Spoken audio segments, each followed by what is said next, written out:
Talking with Turo. I got invited to Deathcvlt Records.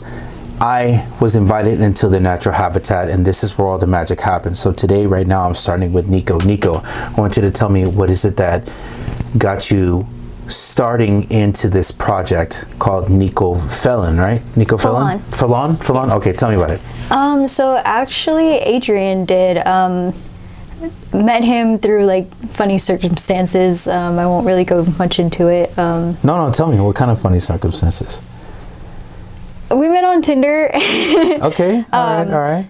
And it's 2023. It's okay. Like, don't feel funny about it. It's okay. I don't know. But No, anyway. You're fine. Don't worry. So we met on Tinder, and I feel like I came off really creepy. I was like, so we matched, obviously, because I'm adorable, and he's really handsome. So we matched on there, and I messaged him immediately, and I was like, hey, this is gonna sound really creepy, but I know you somehow. And I like went all over Facebook and everything, and I was like, I've seen you since high school, because like we had a mutual friend, and then we started talking and became really good friends. And he found out that I could sing on Instagram, because I posted videos like every once in a while. Who found out that you can sing? Adrian. Adrian. Okay. Yeah, and he was like, hey, I have this record label that I started, and I want you to come record a song with me. And I just did it, and I thought it was just going to be like, I didn't take it seriously at first, because I was like, okay, whatever, record label. Before that happened, were you singing before?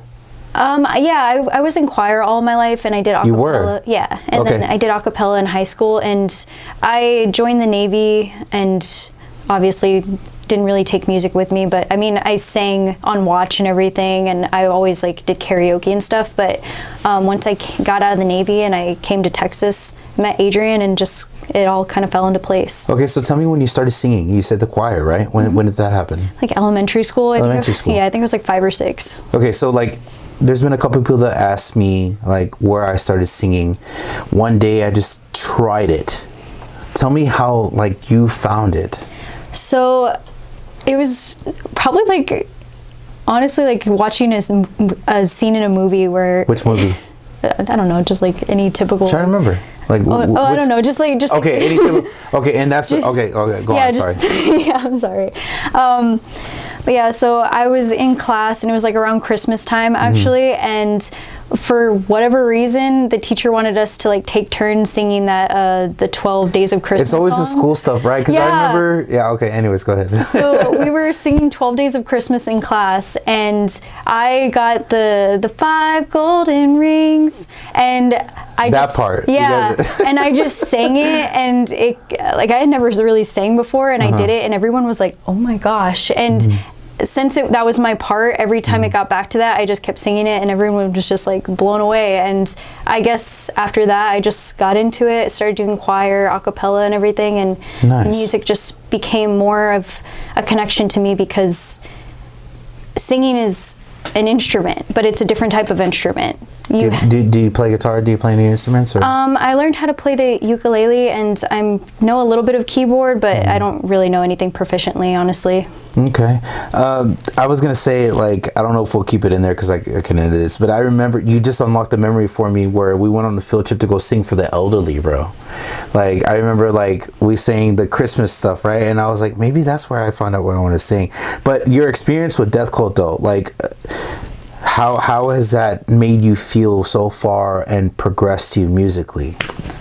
So honestly, I've always been a singer my entire life, but I've had this, I didn't want music to become kind of like a negative thing to me, because if you try to become a singer, you try to become famous and everything, there's a lot of negative connotations that come with becoming famous. Like, you don't have any privacy, this and that. So not being a singer, but being famous. Because being a singer wouldn't be considered negative, but right? then also, like, I didn't want music to become work for me. So I never... Well, because, like, you know, I guess I just stopped looking at it.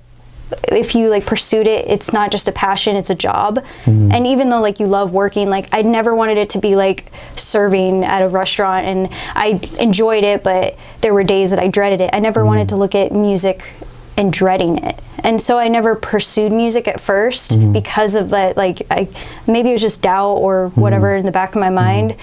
And when I met Adrian and I became a part of Deathcvlt, he really opened things up for me and made me see that like I can share a message with the world, or maybe with just one person, and that would be enough, and I can understand someone and they can understand me. And elaborate for me, please. Like, when you say like it helped you open up the idea of it, like how?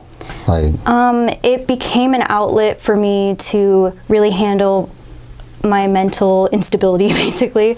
So like it kind of brought you out of your shell? Yeah. You would say? Yeah? Mm-hmm. Definitely. And it made me look at music differently and becoming a singer and just seeing the passion in it and not seeing work anymore. So one thing that I've grown to understand with time, and I'm not going to say that I know everything, but I will say that from what I understand is that like the producer plays a really big role when it comes to your music. So working with Adrian in Deathcvlt Records, how has that like pushed you forward with your own potential in music?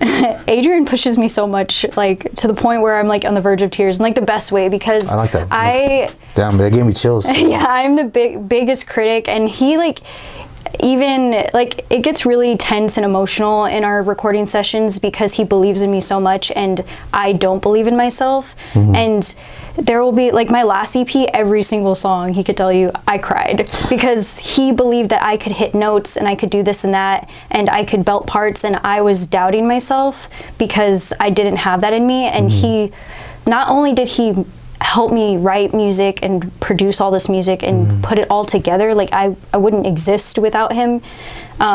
He pushed me to limits I never thought that I could see for myself. Right. Now everyone has doubts. What is it that you do, like, before you cross paths with Adrian and Deathcvlt Records?